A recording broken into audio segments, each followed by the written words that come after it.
Hi guys, this is Marc from Sattui coming at you from our kitchen with my perfect Eggs Benedict recipe. Now, coming up into Valentine's Day, this is definitely one of my favorites, but also Mother's Day, Christmas, New Year's, well, or a Wednesday, if I just want to spoil myself. But you know, usually when you're making Eggs Benedict, the biggest pain is going to be the hollandaise sauce. So my secret today is going to show you my blender hollandaise, which makes it really quick and easy, but still tastes as fantastic as if you took all the time to hand whisk it and all that. So it all starts with being able to put everything into the blender all at the same time. And when I say everything, we're going to start off with 6 egg yolks, and of course just separated them from the shell, and no need to pre-whisk them or anything.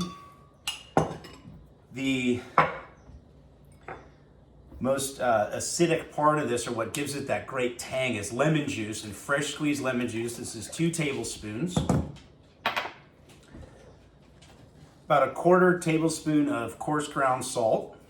And salt actually really helps as an emulsifier. So when you're making this, it's going to keep it from breaking apart and having the egg and the separate with the butter.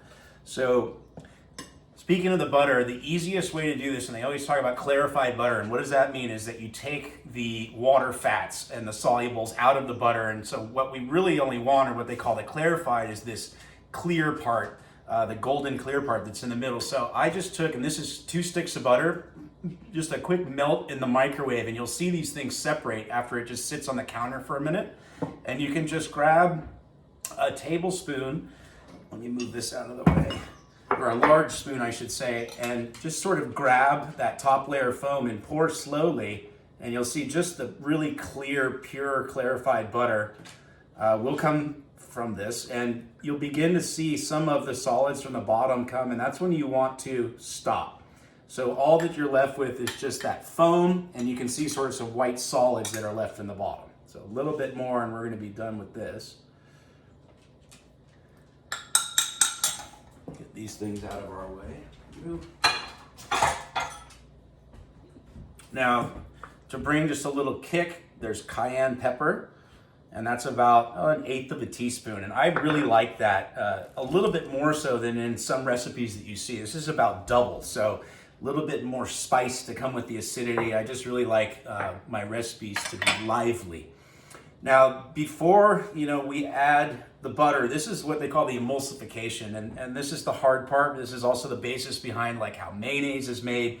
When you're trying to make things that are made with high water content blend together with things with high fat content, and so you need things called emulsifiers. And I mentioned salt's one of them, but not a lot of hollandaise recipes, and I learned this from a brilliant chef. Water is the world's best emulsifier. So whether we're making a heavy vinaigrette, or in this case a hollandaise, a little bit of water kind of helps everything to be able to really homogenize and blend smoothly and not then therefore break apart. So this is just a tablespoon of water that I warmed in the microwave. It doesn't need to be hot, but just warm. And at this point we can move over to the blender,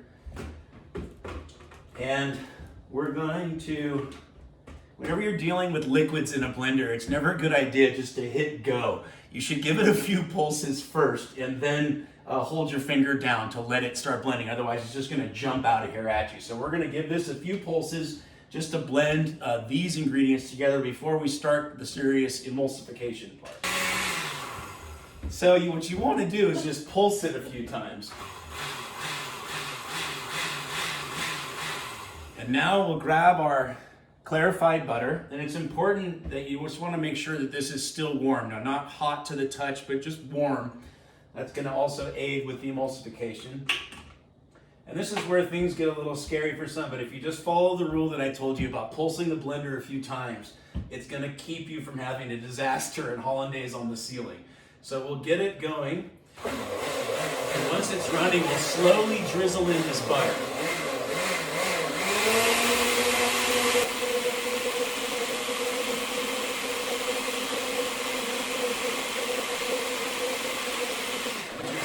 Going to see, what you'll see is that it starts to thicken up, and of course we know hollandaise should be nice and rich and thick, so we're going to keep going until we get to that desired thickness.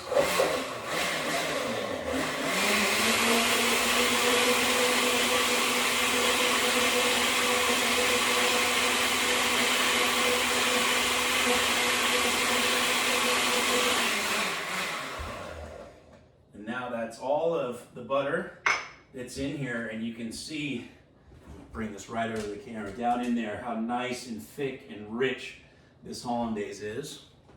Now, if it gets too thick on you, you can add a little bit more lemon juice or just a little bit more warm water to thin that out. But also, as this sits and it cools just a little, it is going to thicken slightly more, so always keep that in mind. Now the hard part, as it were, is out of the way. We've got some pre-toasted English muffins, and I've got some, you can either go real classic Canadian bacon, or in this case, we've got some local ham. It's nice smoked, thin sliced ham.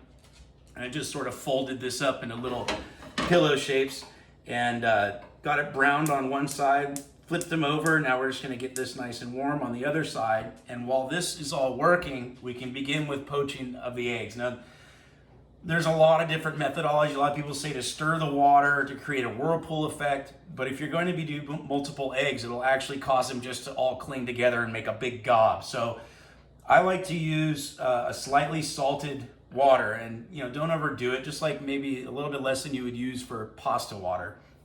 And about for this amount of water, so if I had to take a guess, maybe there's 2 quarts of water in here. This has a tablespoon of white wine vinegar, and this helps congeal the egg whites, and which will keep it from just scattering out and basically making boiled egg parts. And once it's not up to a boil, but just a nice light simmer like this, we can crack our eggs and hold it almost in the water as you pull your 2 pieces apart. And the vinegar will begin to do its job and keep it from spreading out too far in the pan. So, the classic serving, 2 English muffins and 2 poached eggs per person. So I'm going to do 4 eggs in here. And one of the other things that I've found is a nice secret to making a good poached egg is just patience. So having faith to not have a boiling pot of water, but to have that just a slow process is going to keep these really nice and together, and to not mess with them. I always want to try to fix it as it's going and forming, but just to let it sit. Yeah, so if you guys notice, if I just leave these on and I haven't touched these at all, and this is about 1 minute into the poaching process, you can see them start to gather together, really congeal as one, but then also start to lift off the bottom. And that's gonna be your cue. And again, maybe it's another one of my sort of hacks or secrets, is you don't have to really test the eggs. They're gonna tell you when they're at the perfect poach. And I've always thought a perfect poached egg has a soft yet firm egg white, but the egg yolk should be just warm and not cooked at all, completely runny, so that when you take that first stab in with your fork, it just oozes everywhere. So out comes the first. Right on to the perfect toasted English muffin. Now there's lots of different versions you guys can take on this, but the hollandaise is always going to be the core of any good Eggs Benedict recipe. So you'll see Benedict Florentines out there with spinach and things involved. It does not matter, but your hollandaise still has to be spot on if you want to be known for the perfect Eggs Benedict. So I don't know how well you guys can see that, but you can see they're still jiggling and there's no firmness in the egg yolk, but the egg whites are perfectly holding everything in there. Now, the other thing that I noticed is a lot of Eggs Benedict recipes, it would be English muffin, then your Canadian bacon or ham, then your egg. But one of my secrets is I love to put that pillow of ham right over the top. And in the end, this makes something that actually is like a little bit of a cup, and especially if you use Canadian bacon classically, it comes out in sort of a bowl shape, and that is a vessel that'll hold a little bit more hollandaise so that it doesn't run all over the sides. And now that we've got everything set, here's the easiest part and the best part of all.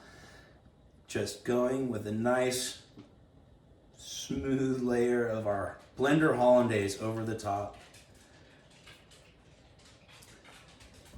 And there you guys have the most perfect Eggs Benedict. and enjoy this with a glass of our Prestige Cuvée. We've also got a special right now going on with our Rosato de Pinot Noir, another perfect pairing, and the best for Valentine's Day, our entanglement. So have fun, you guys. Happy cooking.